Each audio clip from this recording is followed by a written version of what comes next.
Hey.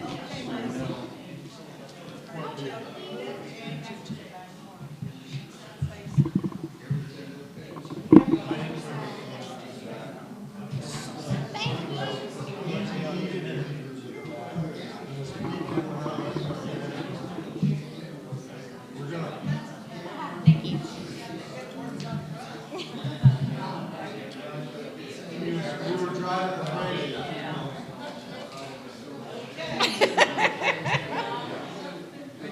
Bill? They could never replace me. You'll just have to come in and sit and talk to me.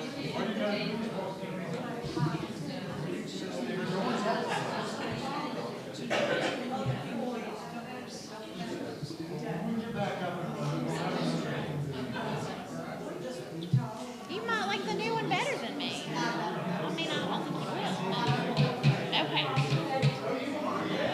All right. Nice one. All right.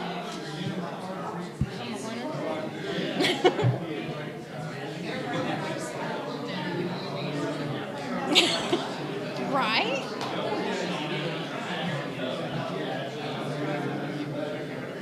I know, right?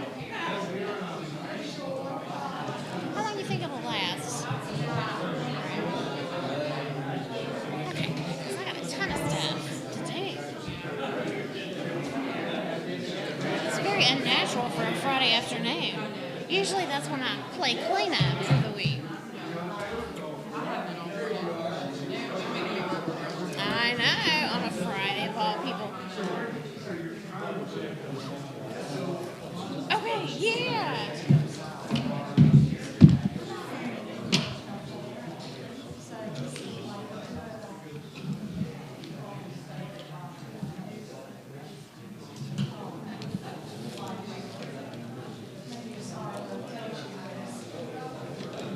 Good.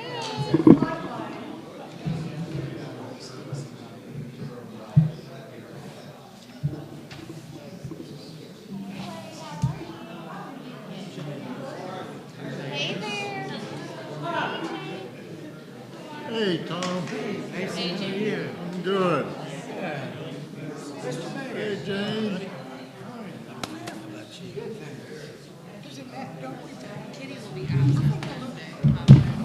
I don't know. Told me she's going to London.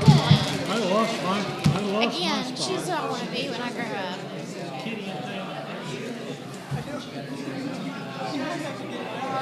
I won't have the discretionary income she has, but right?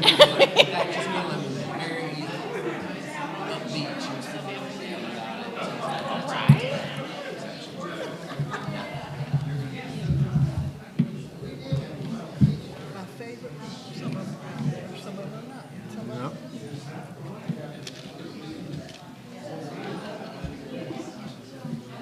Yep. She is. oh, Kitty is coming. She came in with me. Well, that's not going to work.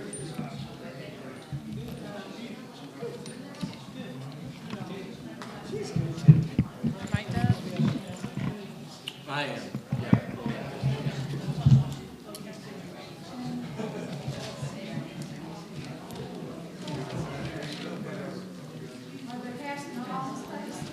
Folks, if you'll give me your attention, I'm going to call the meeting to order.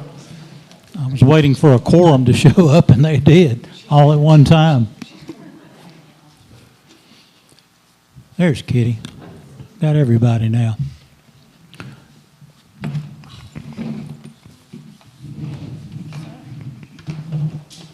Before we start the meeting, if everyone just bow their heads for a moment of silence, and then we'll proceed.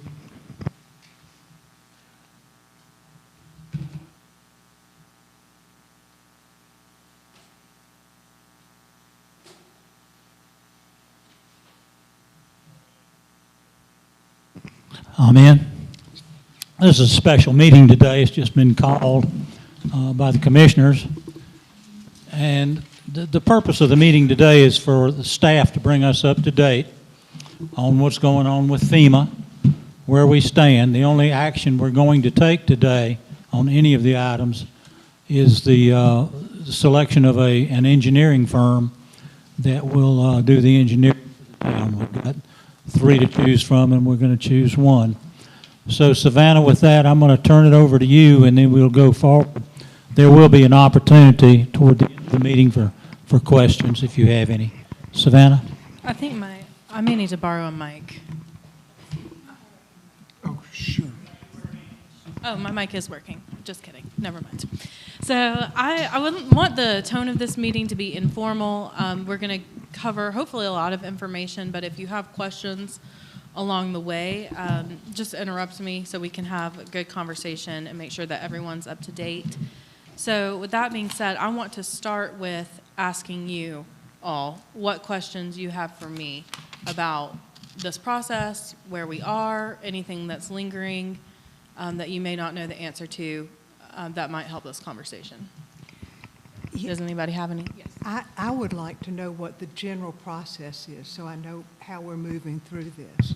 So the general process, it's the public assistance process through FEMA, and what we do, and so we, being Barry and I, identify all of the damages in town that occurred on property owned by the town of Montreat, whether that's mudslides, road damage, water line damage, and it doesn't matter if it's something that's been repaired or not. We have to identify it all, and we have to list it all out, and there's just an excessive amount of detail that needs to go with it. What's been done, what needs to be done, what percentage of completion is it, what are the GPS coordinates, et cetera, et cetera. So there are about... May I interrupt for a Yes, second? yeah. And with that list, do you submit an estimate of what Yes. those costs The are for price each of those estimate, projects? That's right. So that goes along with it. So there's a lot of contacting contractors and other folks who can give us price estimates. We've identified about 82 separate sites.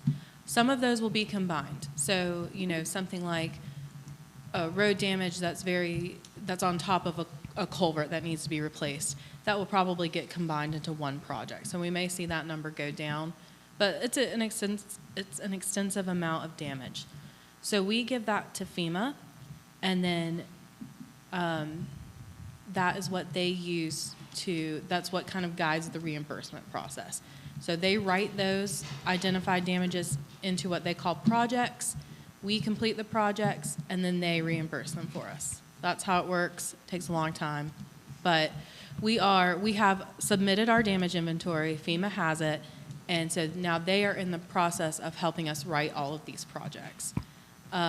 We will get reimbursed first for things that are complete. So debris removal, water line repair, things like that we had to do just to get the town back to a functioning level. So that's how the process works. What other questions do you guys have? Do they reimburse you the actual cost or the estimated cost?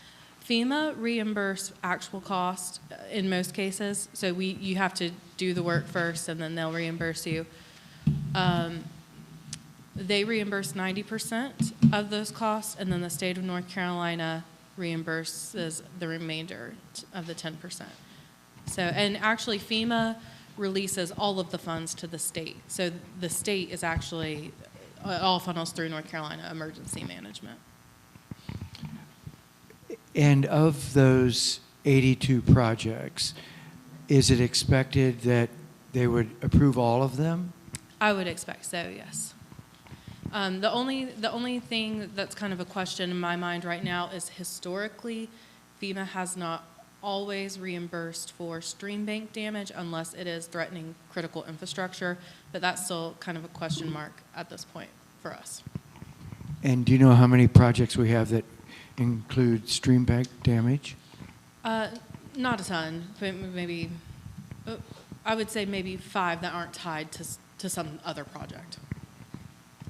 And could you also just explain what Withers Ravenel is doing with us as our consultant group? Yes, so Withers Ravenel are our consultants. They are helping us with this process.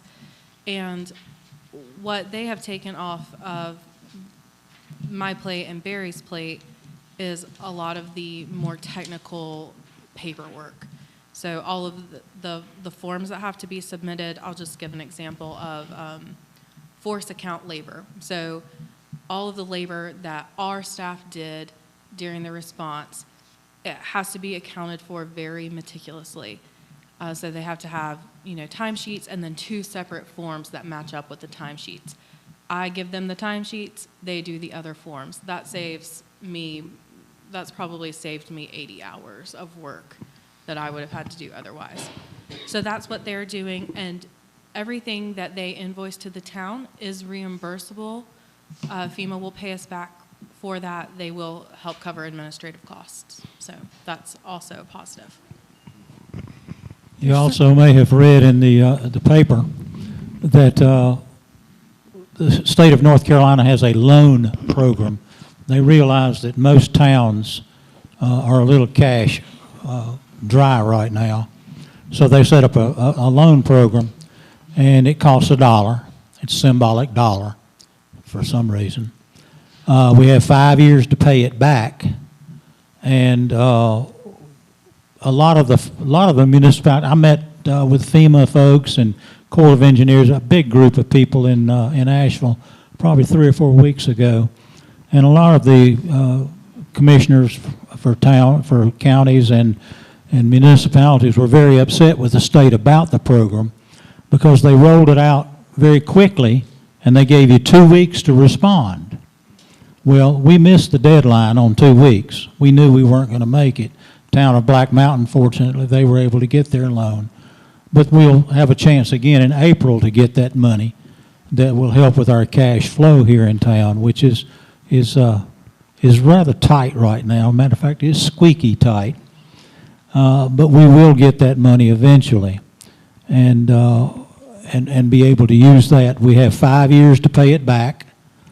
We're hoping the state of North Carolina will relook at that program and instead of making us pay it back, give it to us. We don't know if that's going to happen, but that was suggested very strongly at the meeting I attended. Okay, Savannah. Okay, so Can I ask a couple more? yes, yeah.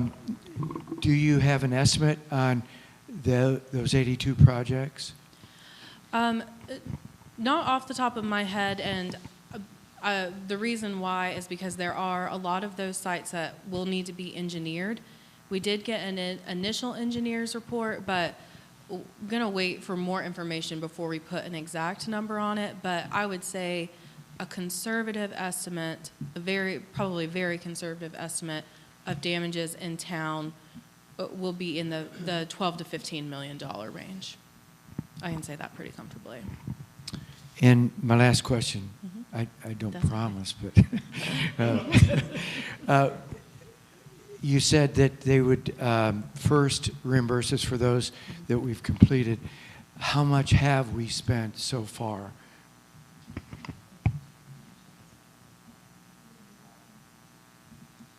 About $800,000. Thank you. You're welcome. I have one more question. Yes. A lot of the land was actually lost, and even over by the Public Works building, the creek is just so expanded that land is gone. Is that on your list? In some areas, yes. In other areas, we're just going to have to look at doing erosion control, but also creek banks, stream banks are tricky anyway because so much of the work triggers floodplain stuff, and it's very limited on what you can do, the type of work you can do. Do you have to get a no-rise study done, and all of that good stuff. So I do think that we'll be working on the streams, but I think that the state will have some involvement on restoring stream banks also. And I also asked the Corps of Engineers, not knowing that Barry had already talked to them about coming up here and cleaning up our creek. We have still got a lot of trees and debris in the creek that can create problems for us down the road. If we get any more high water, those trees and all that shrubbery and stuff can come down and block a culvert again and cause erosion on a road.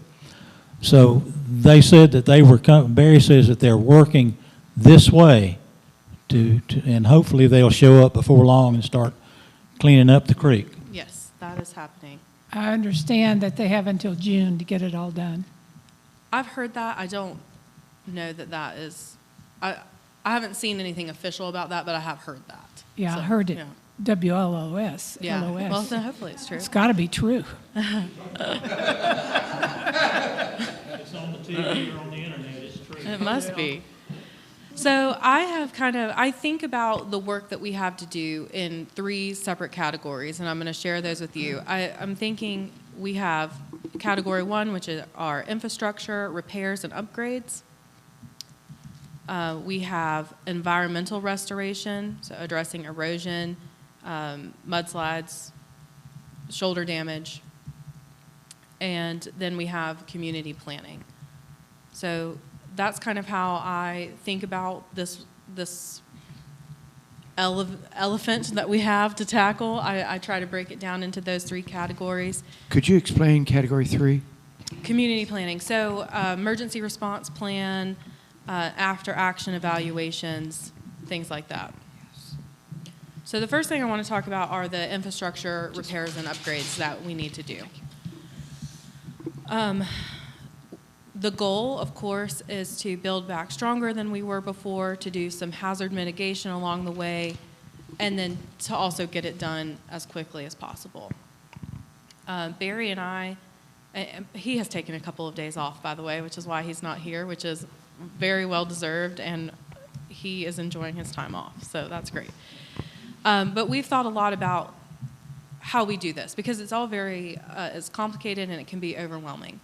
So what we have landed on as kind of the best approach is to, especially when it comes to our roads, we're thinking we have to prioritize intersections. Because damaged intersections, obviously that creates traffic jams. We're going to try to avoid creating detours. That helps the flow of traffic, particularly as town gets busy in the summer. We want to see those intersections repaired first. Roads are also tricky, though, because we have so many culverts in town that were damaged, and they either need to be completely replaced or they need to be cleaned out, and some of that has already happened. But in a lot of cases, we need to upsize our culverts and maybe switch, in some cases, from plastic to galvanized. So that's all, of course, it's expensive, but you don't want to just go pave over a road knowing that you're going to have to go back and put a new culvert and do a big road project after you've paved. So I know that paving is on a lot of people's minds, road damage. It is on ours as well, but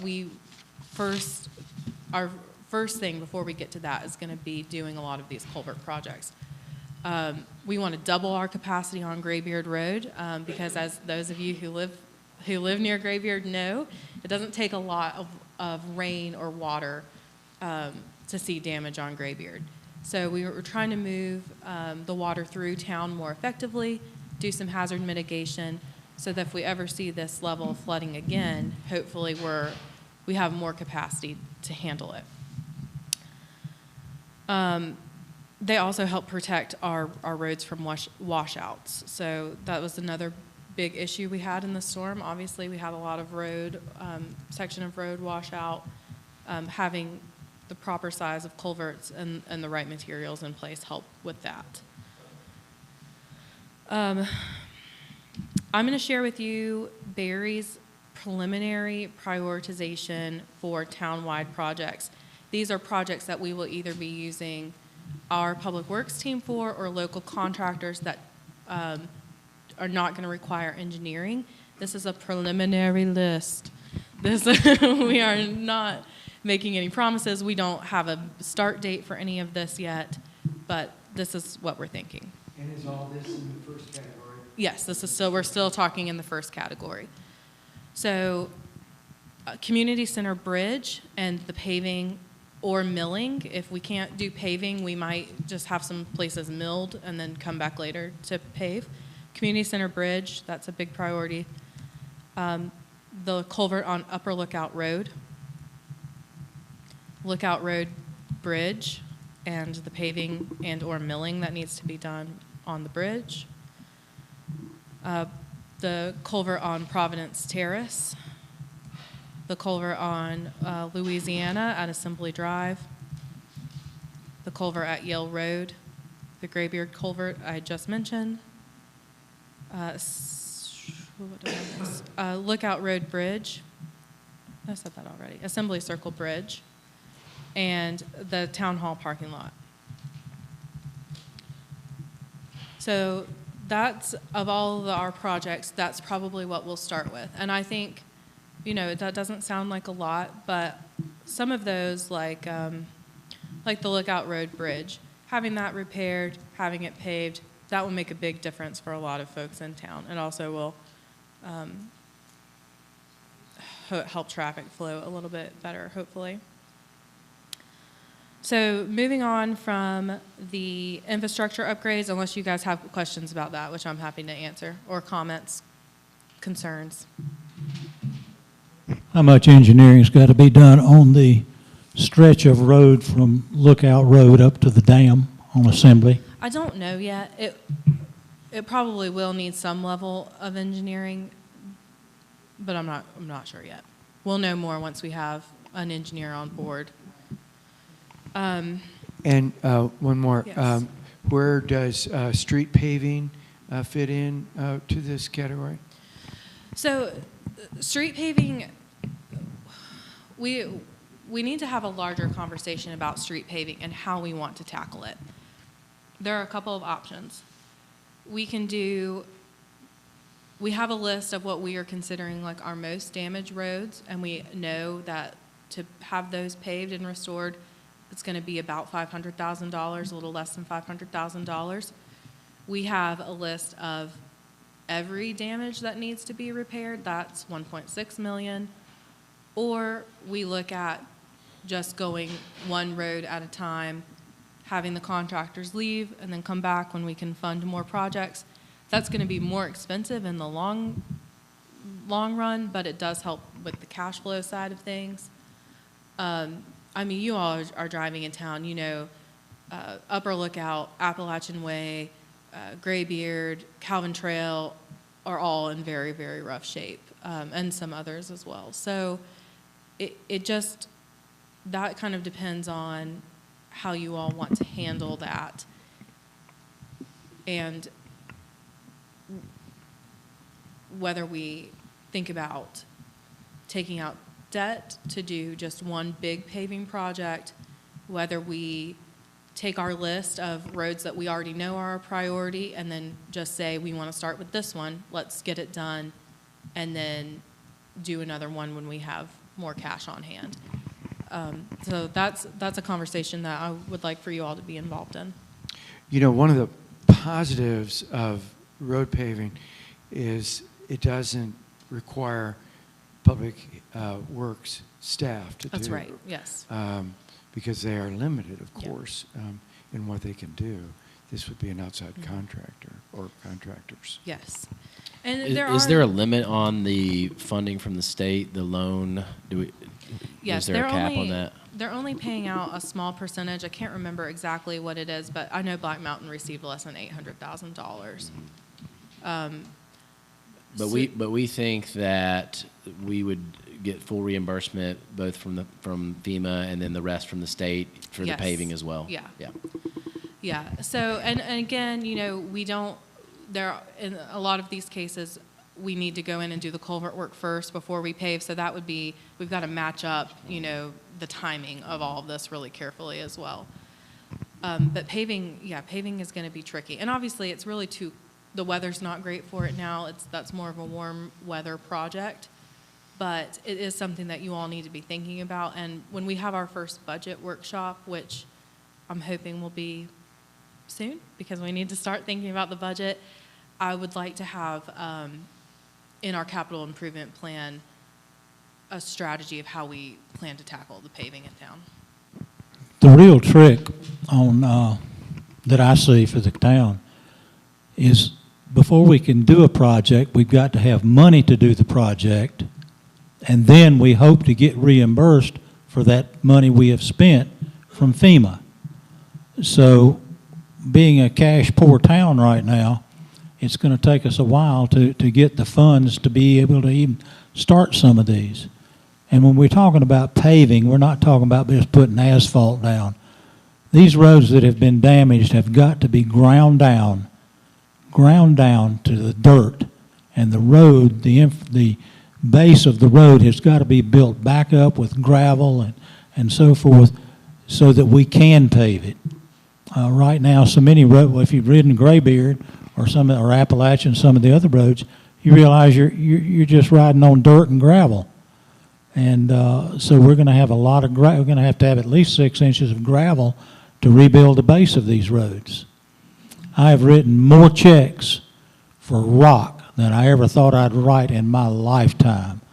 We have kept the rock quarry going, and I meant to stop by the other day and ask them if they would start extending us credit, but I don't think they will. But, you know, to your We had point- one check for gravel alone of almost $100,000.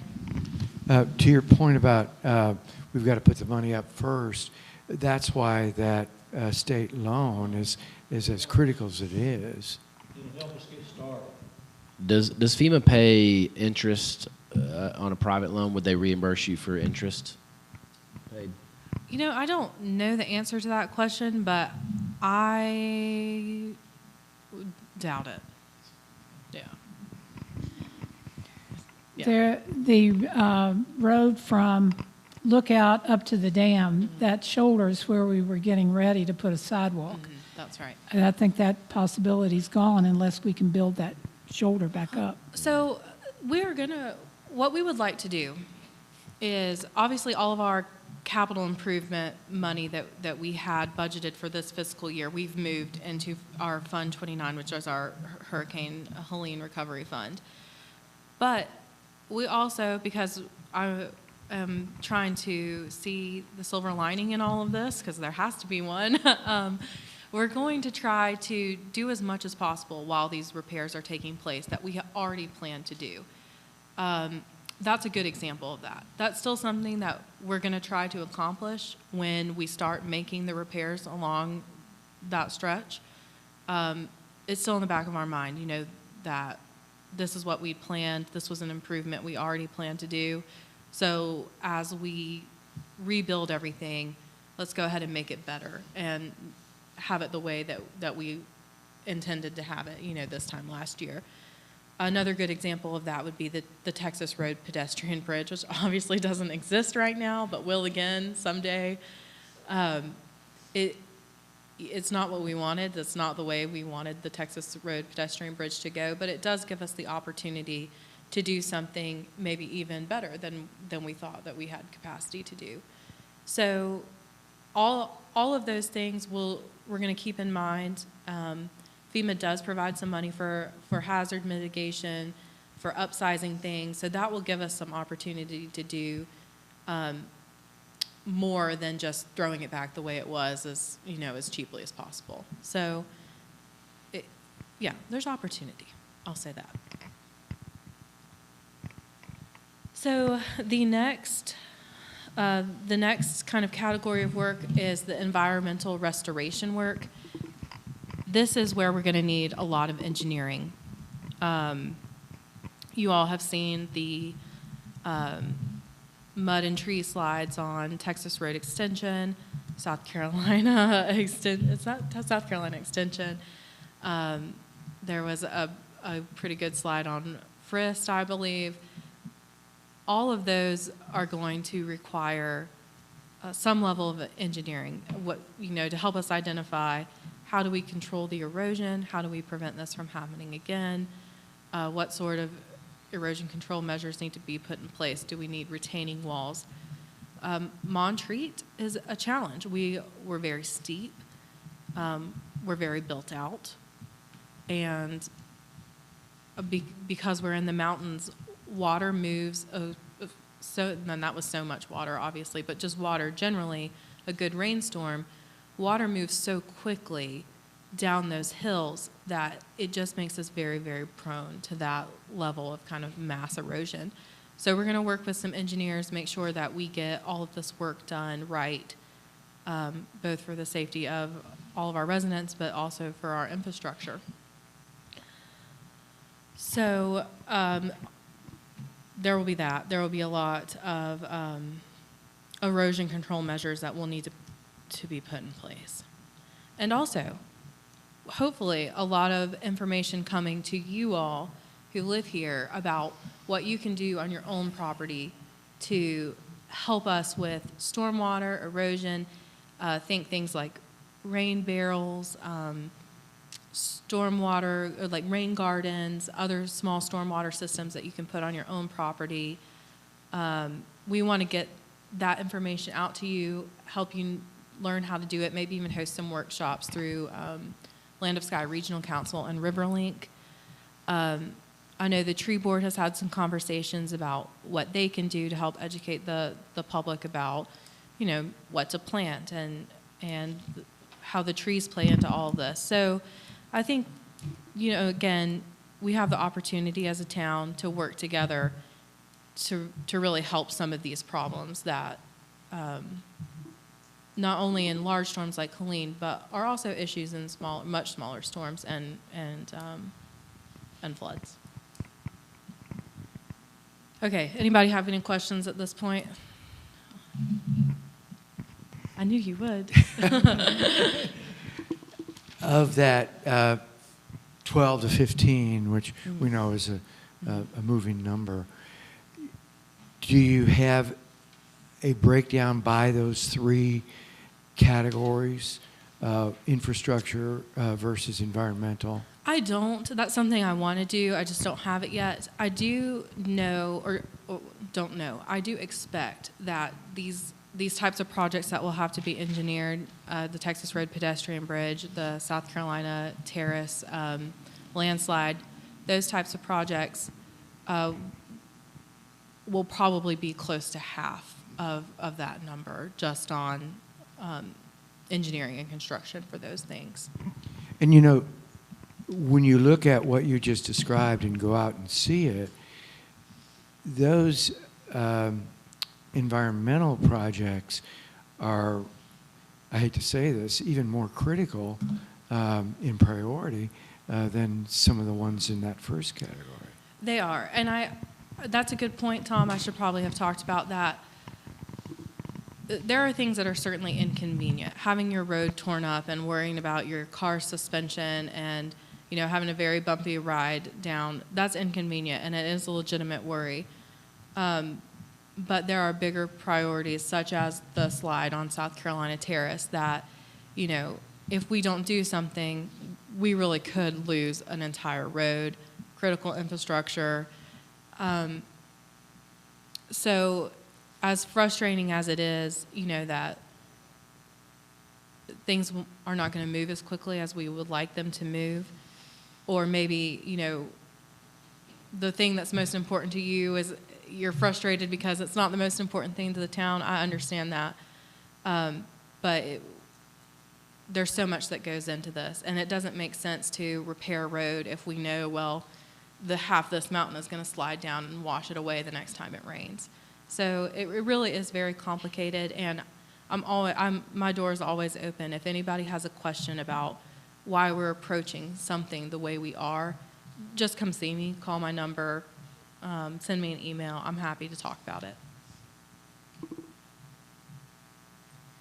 So the other category, and I think the most fun for me, and is the community planning category. And what I mean by that is the education piece that I mentioned, where I'm hopeful that we can do some workshops with the community. Riverlink is a nonprofit that has done a lot of like rain barrel giveaways, where they'll bring in a certain number, they'll show you how to properly install it, what to do, and then you go home with your rain barrel. I would like to have education pieces like that for the community. Living in the mountains and living in a built-out community, we do have to be mindful of our stormwater, especially now that our land has changed so much. So there'll be more of that coming. We also internally are working on our after-action evaluations. What did we do as a staff collectively that went really well? What would we have done differently? What's our plan if this ever happens again? How are we going to communicate with each other? If town hall is flooded, where are we going to meet? You know, kind of those basic questions that really left us in a lurch those first 10 days, really. We're answering those questions, and we're getting plans in place. And so that's our emergency response plan that we're going to try to have all worked out for all kinds of different things: hurricanes and floods, fires, other types of emergencies, that we have the contingency in place to know how we will operate exactly, that we can just pick up a book and keep things moving. We're also trying to do some succession planning in our different departments, in our public works department and our police department, so that our next generation of leaders know what to do. They have the knowledge in their heads, and that those of us who worked during the crisis and you know, have it all in our brains, we're trying to get it out on paper so that, you know, if it happens to flood tomorrow and Barry's not here, we're not all just sitting on our hands going, what do we do? Who do we call? We need to get it all out on paper. So we're actively working on that as a staff, which has been really positive. But that's really all I had. I know that people had a lot of questions about how this worked, how we were thinking about it. So I just wanted to take this opportunity to kind of explain how Barry and I feel about things, where we are right now, and answer questions. So I'm happy to keep answering questions if you have more. The water system was particularly affected during the early part and even afterward. Can we do anything to prevent that, or can we do anything to insulate that from similar circumstances in the future? Yes. One thing we're going to do is get a generator on each one of our wells and have it permanently hardwired in, so that if something to this scale ever happens again, which, you know, hopefully it never will, but once our water line is back on, even if we don't have power, that the wells are powered and they start filling our tanks immediately. Because we did run into that, where the water line was in the ground, we were ready to go, but we only had, I think it was 2 generators to power all of the wells in town, and it just wasn't enough to supply the whole system.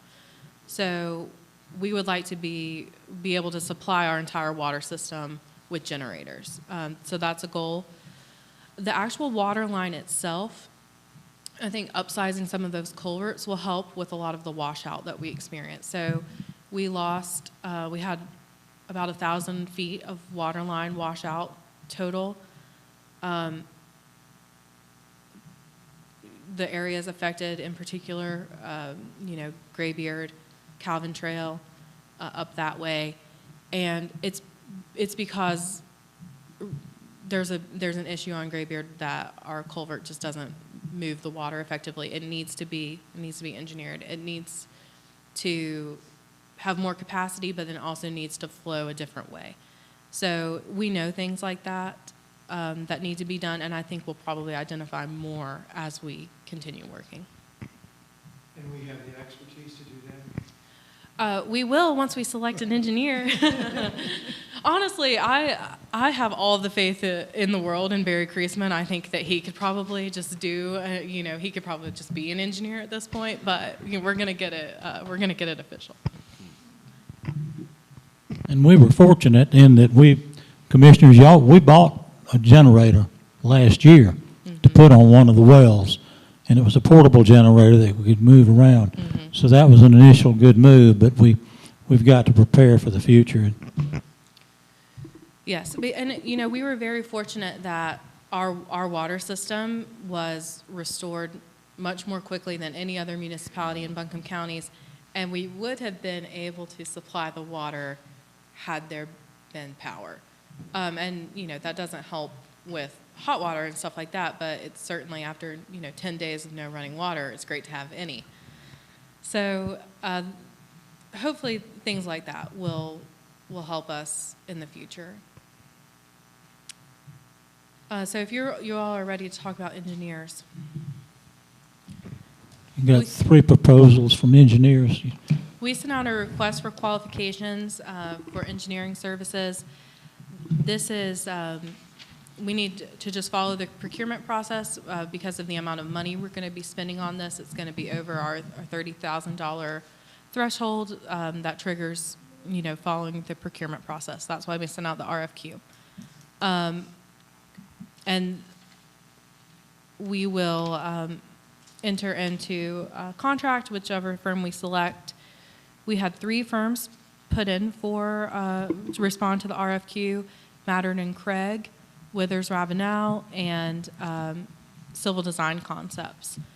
All 3 were very good proposals. I don't think that you can make a wrong decision. Mattern and Craig actually came out to meet with Barry. They drove around town. They looked at all the sites. Civil Design Concepts. We worked with them before. They're very familiar with Montreat, and they had planned to engineer the Texas Road Pedestrian Bridge already.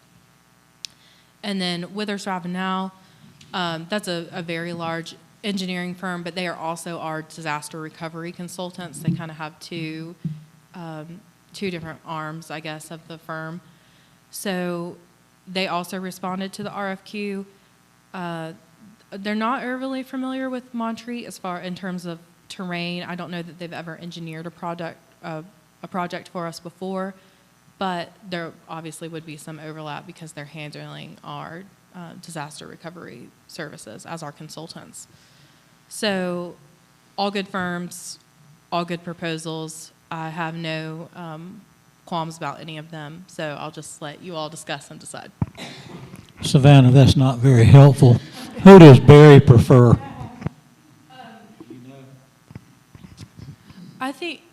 I know that Barry has a good relationship with CDC. He's worked with them on a lot of projects before. I think in terms of just who can come in and pick it up the most easily and have an idea of what our needs are today, probably CDC. I don't think it would be a hindrance for the other 2 firms to get caught up pretty easily.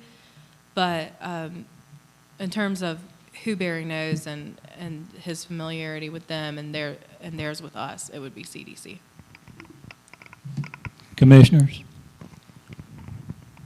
Need some discussion or a motion? Well, Yeah, go ahead. as I was looking through the proposals, of course, a lot of it's Greek to me, but it seemed like they all had excellent people in different areas, and each one of them seemed to have the numerous areas that we're going to need, geotechnology and all the things like that. And I'm not sure how to look at it and know what I'm really seeing, but I noticed that all those were covered. Yes, the proposals were all almost strikingly similar. They all pretty much had the same things to say. They all have, the same level of expertise, and it seems, similar capacity. I did note that there were some differences. CDC's clearly the smaller outfit, many fewer engineers, but they're closer to us, and they're intimately familiar with Montreat, as you said. Mattern and Craig clearly has a lot more bridge experience than the others. I mean, if I'm looking at the replies, and they seem to have a lot of experience in that area, and we've engaged them for bridge design in the past too. So that may be a specialty they have, but on the other hand, most of our bridge work is fairly simple. These are not complicated or long bridges. And then I noticed that Withers Ravenel And again, besides, they've got disaster management expertise, which we're already using. But they seem to be having a lot more stormwater engineering personnel. Again, just looking at the responses and reacting to it. I'm not sure which is right amongst them, but they all three have expertise in the areas, some more in one area that we need than the others. We're going to have obviously a lot of stormwater work, a lot of bridge work. One seem to have more experience in one of those areas, one in the other. So. And I guess I should mention that is another possibility. We could go project by project and select a different engineer for each project. I think that that's probably unnecessarily complicated, but that is a possibility. But you could categorize things, so culverts and bridges and with one, and other projects with another. You could, yes. I think you're right. I talked to Barry as well, and he does have a lot of confidence in CDC. I wish I did. You know what I'm going to say. We hired them to do the assessment of engineering projects, and they put together a pretty complete report. But it just, I'm still abuzz about what they did. I don't know much about engineering and these projects. I do know about one project, which was the Texas Road Bridge, and everybody probably knows that we talked with CDC and got a proposal from them on the 20th of February of 2024, and that total was somewhere around $250,000-$260,000 complete. In the 6 evaluations, that being one of them, their price was $1.3 million. I don't know what happened. I don't know whether Jesse looked at it. I assume he didn't, or at least I hope he didn't, because if he did, then that's pretty egregious. A $1.1 million difference on one project. So how about all the others? And you know, how much attention is really being spent on that? So, you know, I just have a real concern about that, unless they can prove otherwise. Yeah, I had the same concern, and I know that Barry spoke with Jess Gardner about that. My understanding, and I have not spoken to Jess myself, but this is my understanding, is that that Jess allowed a relatively new engineer that he just brought on to do this report, and just mistakes were made, and he probably wasn't being supervised closely enough.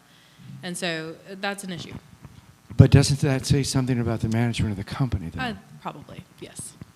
I'll have to add, I had a similarly, because I'm going to share it with us, because I had, on the same project, a similarly disappointing experience with Mattern and Craig, where we had a committee that met with them and, I don't know, made a first report around 2020, 2019, had a lifespan of that bridge that was substantial with few repairs.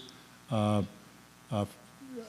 few years later, you know, I met with them on the phone, 3 engineers on the phone, probably for 2 hours, including, I think, the fellow in charge of it.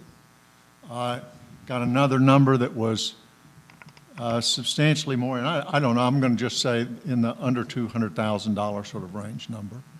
And then 6 months, 4 months later, I don't know which, it jumps to the $1 million range. And so I'm just scratching my head. You know, that may be perfect.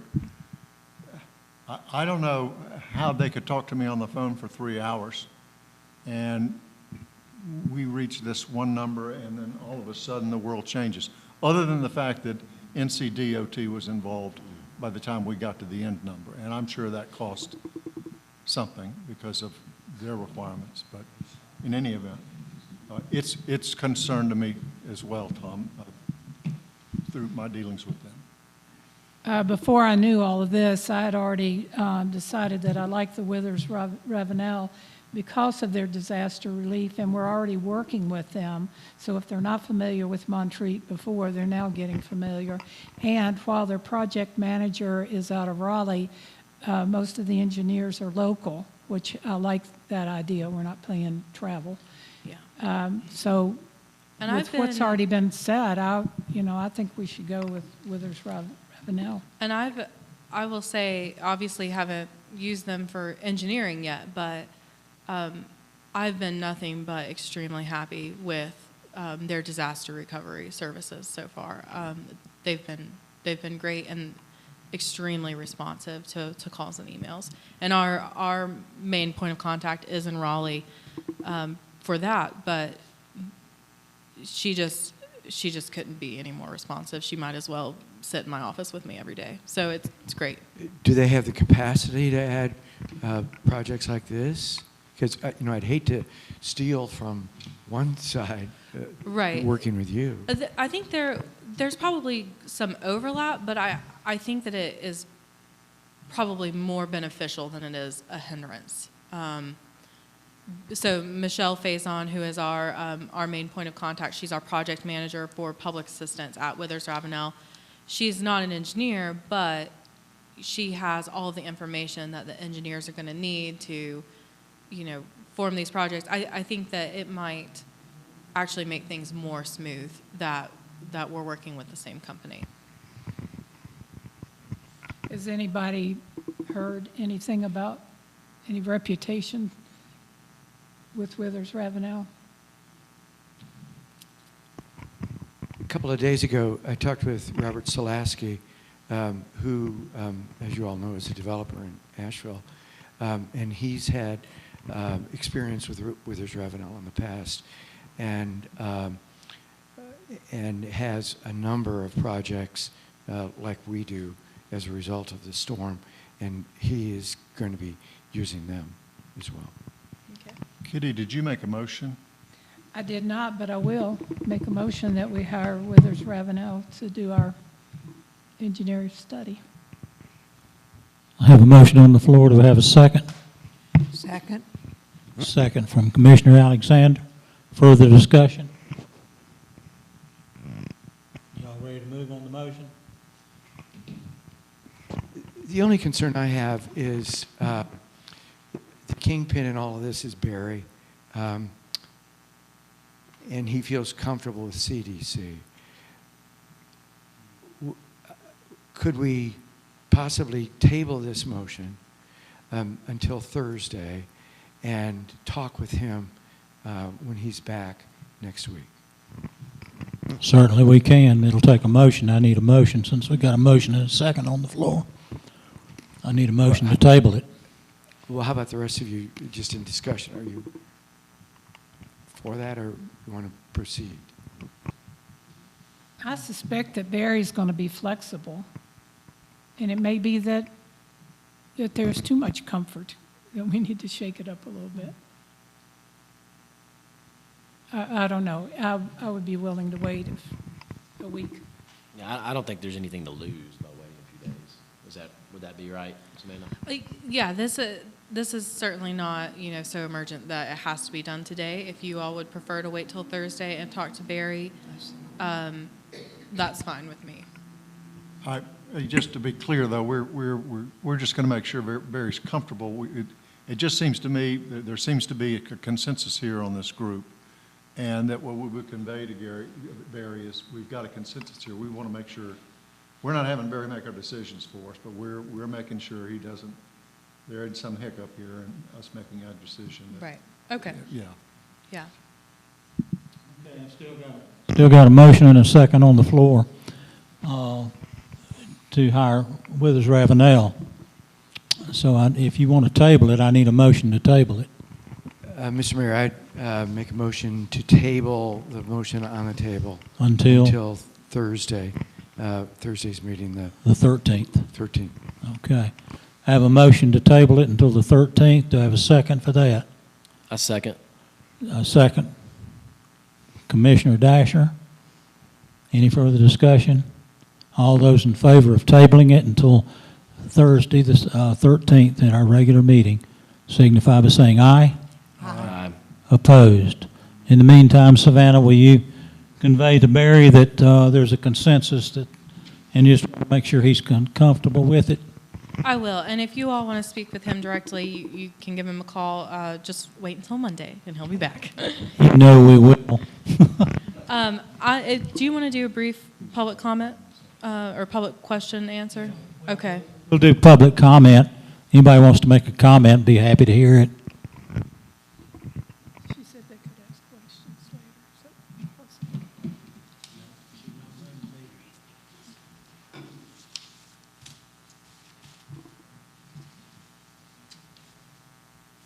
Jean Norris, 192 Mississippi Road. I realize that there were references to repairs and restorations that may be done along the creek. And what I didn't hear, but may be part of the plan, is the tributary creeks, some of which are rather large, one of which is right next to our house. So we're very aware of that one. That's one. And two is sidewalks happening in the future is great, particularly if they are wide enough, smooth enough, flat enough, and gently sloped enough that they might also be considered ADA accessible. So I'm not going to give up that idea, and I hope other people aren't either. I think I'm done. Thank you, Jay. Anyone else have a comment? Yes, Tom? Tom Friss, 98 Friss Road. First, just thank Savannah. That was just a wonderful presentation to learn what's going on. I think we all appreciated that. The other question I have is, and I'm also very happy to hear that the famous Texas Road Bridge is included in some of this. The third thing is, can new projects come in? Is it too late? We've just noticed, we had some tree people up on Friss Road, and they were talking about something had to be done with some trees because of a bank, you know, at a neighbor's house might fall on it. And I don't, just asking, is that on the list, or is there a way to get something like that on the list? Thank you. So we do have a deadline to submit all of our damages. That's coming up later this month. But the Public Works crew, and really the police department too, I think that we have identified everything now. There was a time, even up till, maybe 2 weeks or so ago, where we were discovering something new every day. It seems like we were adding something. But we're fairly comfortable with our list now. I don't know that we're going to add too much more. But if it's something specific that you think that might not be on our radar, just shoot Barry or I an email, and we'll verify. Take a look at it. Anyone else? We've all praised our Public Works crew, but let me tell you, Savannah, Angie, Rachel, Kayla, all worked in 3 or 4 different places before they finally got down to Town Hall. They have moved furniture. They have moved their boxes of stuff. They've been everywhere. I think the worst place we had them was in the kitchen of the Public Services building, because every time I went through there, it was like a bus terminal. There were people coming and going all the time, and it's just remarkable the work that they did. And the compliment that my wife paid Savannah the other day was that she answers a question without any angst.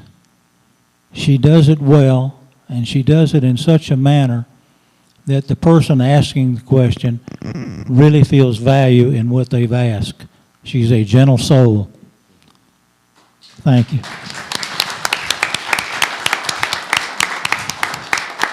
And what you see, what I want you to leave the meeting remembering is that the first day you got water back at your house, or the first day you were able to use your road.